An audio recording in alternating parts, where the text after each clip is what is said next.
The English coastal town of Clacton-on-Sea, many Conservative voters are considering switching to the anti-immigration reform. The UK party in next week's national election, they are fed up with the governing Conservatives and agree with reform's core message that record migration has damaged Britain.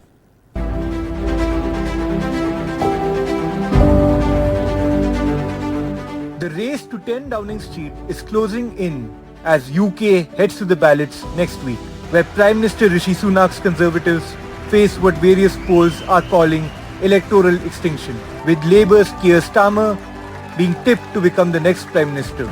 Amid this battle, entered the disruptor, Reform UK's Nigel Farage, further causing trouble for the Tories.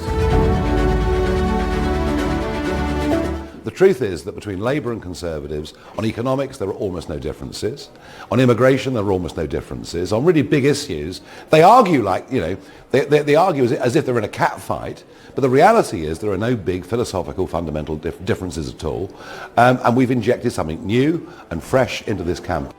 UK heads to the polls at a time when public dissatisfaction is running high over a host of issues, from the high cost of living and a stagnating economy to a dysfunctional state healthcare system and crumbling infrastructure.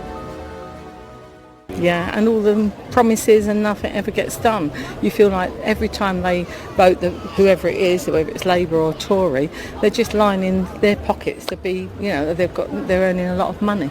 It's how it seems, the rich just get richer and everyone else stays as they are. While record high voter apathy and public dissatisfaction has given Labour a significant lead in the polls, it has also given oxygen to Reform's Farage, who is drawing growing numbers of Conservative voters with his pledge to take our country back.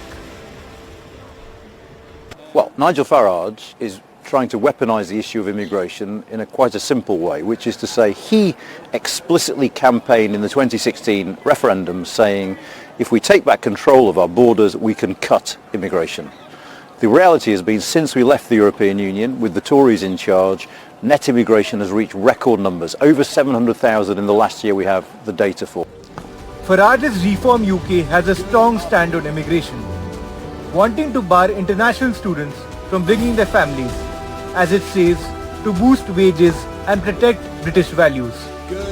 While Farage does not have widespread support and is unlikely to win more than a handful of seats in Parliament, his message is clearly resonating strongly with voters. With Dishha Bagchi, Bureau Report, NDTV.